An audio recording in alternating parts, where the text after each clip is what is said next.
से, जिन्हें दानापुर से हजारीबाग जाना था, लेकिन पुलिस ने उन्हें नवादा वाली बस में बैठा दिया। नवादा में इन मजदूरों का सहारा बना न्यूज़ 18।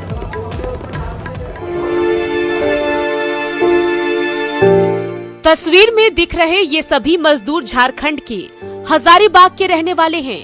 सभी श्रमिक ट्रेन से मुंबई से दानापुर पहुंचे थे। वहां इन लोगों को बस पर ये कहकर बिठाया गया कि इन्हें झारखंड छोड़ दिया जाएगा, लेकिन बस वाले ने इन्हें नवादा में ही उतार दिया।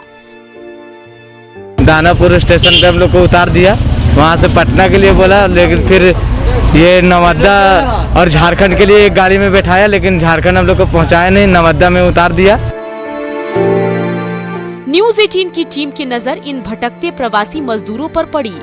पूछने पर इन लोगों ने बताया कि दानापुर में पुलिस की लापरवाही की वजह से उन्हें यहाँ भटकना पड़ रहा है। नवादा से कोई गाड़ी वाला इन्हें झारखंड छोड़ने को तैयार नहीं था। न्यूज़ 18 की टीम के प्रयास के बाद एक ड्राइवर तस्लीम इन्हें हजारीबाग पहुँचाने के लिए तैयार हुआ। हम लोग से पूछे आप लोग कहाँ तक जाओगे, तो ये लोग बोले हजारीबाग तक जाएंगे, बरी तक। तो बोले चलिए हम भी वहीं तक जाएंगे, चलिए आप लोगों को वहाँ तक हम छोड़ देंगे। उसके बाद से वो आप लोग फिर वहाँ से किसी और से या किसी और तरीका से चले जाइएगा।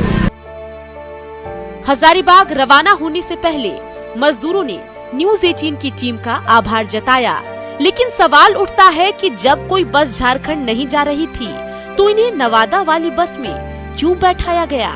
क्या उनकी जिम्मेदारी बस इतनी भर थी कि थके हारे मजदूरों को किसी भी बस में बैठाकर कहीं भी भेज दिया जाए? न्यूज़ 18 के लिए नवादा से अनिल विशाल की रिपोर्ट। तो तस्वीरें आपने देखी, जहां बस वालों की लापरवाही के मारे ये मजदूर बेचारे। चलिए बढ़ते आगे। मजदूरों के बाद अब बात होगी किसानों की। जी हां, मौसम की मार के साथ फसलों का उचित मूल्य नहीं मिलने से किसान परेशान हैं। समर्थन मूल्य के लिए कृषि अधिकारी किसानों को ऑनलाइन आवेदन करने को कह रहे हैं, लेकिन ऑनलाइन आवेदन में कृषि कर्मी उनकी मदद नहीं कर रहे। रिपोर्ट देखिए। किशनगंज के समदा गांव में किसानों ने खेत लीज पर लेकर मक्के की खेती की। मौसम की मार से फसल बर्बाद हो गया। जो मक्का बचा है उसके उचित मूल्य के लिए किसान कृषि अधिकारियों के कार्यालय की चक्कर लगा रहे हैं। परेशानी आया और बहुत सारा खेत अभी भी जाके दिखा सकते हैं आपको कि लमड़ करके पानी में खत्म हो गया, सड़ गया है। तो हम किसान सलाहकार को जाके खबर भी किए हैं, जाइए मेरा ये चेक कीजिए। तो वो बोला ये ठीक है कल आएंगे। कल बोल के आज मोटा मोटा हफ्ता रोज हो गया, अभी तक पहुंचा नहीं है वो। कृषि अधिकारी स्वीकार करते हैं कि इलाके में काफी फसल बर्बाद हुए हैं। उचित मुआवजे के लिए ऑनलाइन आवेदन करने को कह रहे हैं, लेकिन कई किसान ऐसे हैं जो ऑनलाइन आवेदन नहीं कर पा रहे हैं। हम लोग ने सर्वेक्षण करा के प्रखंड कृषि पदाधिकारी के माध्यम से 2019 हेक्टेयर में किशनगंज, कोचा, दमन, पोठिया तथा ठाकुरगंज प्रखंड में मक्का, बोरोधान और केला फसल क्षति का हम लोग रिपोर्ट किया है। किसानों की मदद के लिए सरकार की तरफ से योजनाएं चलाई जाती हैं, लेकिन बाबुओं और कर्मचारियों की लापरवाही से इसका फायदा किसानों को नहीं मिल पाता है। ऐसे में इसके लिए जिम्मेदार कौन है और उन पर कार्रवाई क्यों नहीं होती है? न्यूज़ 18 के लिए किशनगंज से आशीष सिन्हा की रिपोर्ट।